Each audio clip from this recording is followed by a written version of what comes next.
হ্যাঁ দেবদা, তুমি আরও কমিয়ে বলো, আরও কমিয়ে বলো। এই শিক্ষাটাই পাওয়া উচিত যে বহুরূপীর টিম দেখে শিখুক যে অ্যাটলিস্ট ফেক বক্স অফিস কালেকশনটা কতটা পরিমাণে হতে পারে, জল মেশানোটা কতটা পরিমাণে হতে পারে। দেবদাকে দেখে কেউ শিখুক যে দেবদা কী লেভেলের অনেস্ট বক্স অফিস কালেকশন দিতে পারে। হ্যাঁ বন্ধুরা, এখন কথা বলছি আমরা দেবদার খাদান নিয়ে এবং দেবদার খাদানের অফিসিয়াল বক্স অফিস কালেকশন নিয়ে। First week total box office collection নিয়ে আমরা কথা বলবো।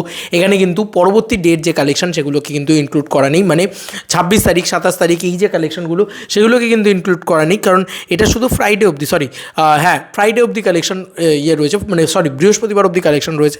তো দেবদা অফিসিয়ালি জানিয়ে দিয়েছে, থ্যাঙ্কস টু হাসান, এক্ষুনি পাঠালো আমাকে, জাস্ট সি ইট।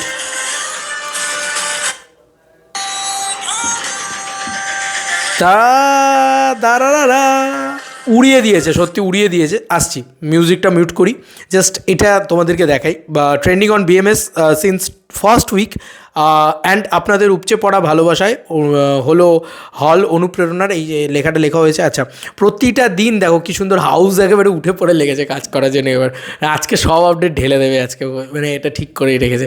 আমরা ভিডিও বানাতে বানাতে পাগল হয়ে যাবো রীতিমতো। তো অলরেডি দেখতেই পাচ্ছ শেষে কী দেওয়া হলো এটা। তো অলরেডি 26 তারিখ অবধি কিন্তু কালেকশান এটা দেবদা দিয়েছে 7.26 করোড়। কমিয়ে বলো দাদা, আরও কমিয়ে বলো। মানে আমরা সত্যি কথা বলছি, আমরা যেখানে গ্রস কালেকশান এত বাড়িয়ে বাড়িয়ে বলছি, এত করে বলছি, সেখানে দেবদা আরও কমিয়ে দিচ্ছে। মানে নেট কালেকশান, এটা অবভিয়াসলি এটা নেট কালেকশান, কিন্তু সিরিয়াসলি মানে এটা খুব ভালো লাগার বিষয় যে দিস ইজ দেবদা।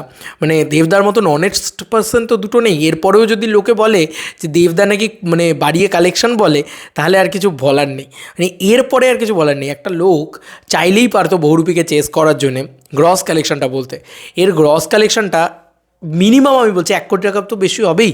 এত দিনের গ্রস, সেটার 1 কোটি টাকা বেশি হবে। তো গ্রস কালেকশনটা যদি বলে দিত তাহলে 8.5 কোটি টাকা হতো, এবং তাতে যদি 50 লাখের জল মিশিয়ে দিত তাহলে 9 কোটি টাকা হতো। সেটা দেবদা চাইলেই করতে পারতো, কিন্তু দেবদার নামটা তো বাংলার সবথেকে বড় প্রোডাকশন হাউসের নাম নয়, বা কী যেন জানলা দরজা প্রোডাকশন হাউস, তাদের নামে তো দেবদার নাম নয়। তো স্বাভাবিক শেখা উচিত যে কীভাবে ফেক বক্স অফিস কালেকশন দেয় মানুষ, আর কীভাবে দেবদা অনেস্ট বক্স অফিস কালেকশন দেয়।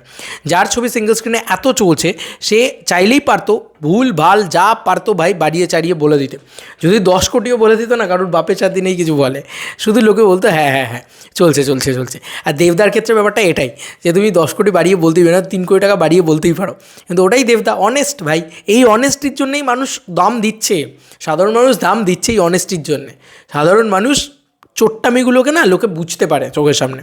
তো বাংলার কেউ এত অনেস্ট আছে বলে তো আমার মনে হয় না। অবভিয়াসলি জিদ্দা আছে, জিদ্দাকে নাম নিতেই হবে। জিদ্দা আছেন, জিদ্দা একটাও ফালতু ফেক জিনিসপত্র করেন না, যে কারণে জিদ্দার প্রতি আলাদা একটা রেসপেক্ট আছে। আর দেবদা আছে ভাই, অঙ্কুশদাও খুব রেসপেক্টেবল জায়গায় রয়েছে, কারণ অঙ্কুশদাও কোনো ফেকবাজি করে না, ফেক জিনিসপত্রকে নিয়ে প্রোভাইড করেন। যাই হোক, এটাই বলবো যে খাদান জাস্ট ঝড় তুলে দিয়েছে। নেট কালেকশন যার এটা জাস্ট ফার্স্ট উইকের নেট কালেকশন নাকি 7.26 কোটি টাকা, এবং এইটা কিন্তু প্রডিউসারের ঘরে যাবে। হ্যাঁ, তো এই নেট কালেকশন 7.26 কোটি টাকা, 6 কোটি টাকায় বানানো ছবি 7.26 কোটি টাকায় খরচ, মানে টাকা তুলে নিয়েছে। এবং সবথেকে বড় কথা, যদি 7 কোটি টাকা ল্যান্ডিং বাজেট ধরি, মানে প্রমোশন কস্ট ইত্যাদি সব নিয়ে ধরি, তাহলে 7 কোটি টাকায় বাজেট বানানো ছবি 1 সপ্তাহের ভিতরে ব্লকবাস্টার হয়ে গেছে। ইয়েস বন্ধুরা, 1 সপ্তাহের ভিতরে বাজেট তুলে নিয়েছে, হিট হয়ে গেছে খাদান। এর পরবর্তীতে আর জাস্ট মানে পরের সপ্তাহটা যাবে, এই ছবিটা ডাবল কালেকশন করবে, মানে এই 7 কোটির জায়গায় 14 কোটি টাকা হয়তো আমরা নেট কালেকশন দেখতে পাবো। দেখা যাক, আমি খুব আশাবাদী সেটা দেখার জন্যে। ওয়েট ফর ইট, আমি ওয়েট করে আছি। 14 কোটি টাকা না হোক, অ্যাটলিস্ট 12 কোটি টাকার নেট কালেকশন, এটা আমার আশা রয়েছে। দেখা যাক কী হয়। আমি জানি না, মানে দেবদা যে পরিমাণে কমিয়ে বলছে, দেবদা তো আবার বাড়াতে জানে না, তো বাড়িয়ে বলতে তো জানে না। দেবদা তো অনেস্ট, দেবদার মতন সৎ মানুষ তো খুব কম পাওয়া যায়। তো আর কি ভাই, এর থেকে কম আর কি, মানে এর থেকে আর কম কী বলবে। মানে আমার এখন মনে হচ্ছে যে ভাই এত কেন কমিয়ে বলছে, এবার তো একটু বাড়িয়ে বলো, একটু তো গ্রস কালেকশনটা বলো। এটাই আমার কোথাও গিয়ে মনে হচ্ছে। যাই হোক, এতটাই honest Dev entertainment ventures.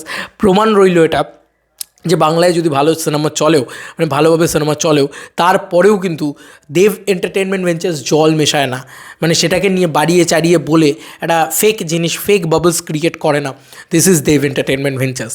Hats off to you and hats off to দেবদা। তুমি গুরু, মানে সত্যি অনেস্ট, প্রচণ্ড অনেস্ট। তো এই ছিল এখনকার মতো ভিডিও। তোমাদের কার কী মতামত এই ভিডিওটাকে নিয়ে জানিও কমেন্ট সেকশনে। চলো বন্ধুরা, নতুন কোনো ভিডিওতে দেখা হবে। বাই।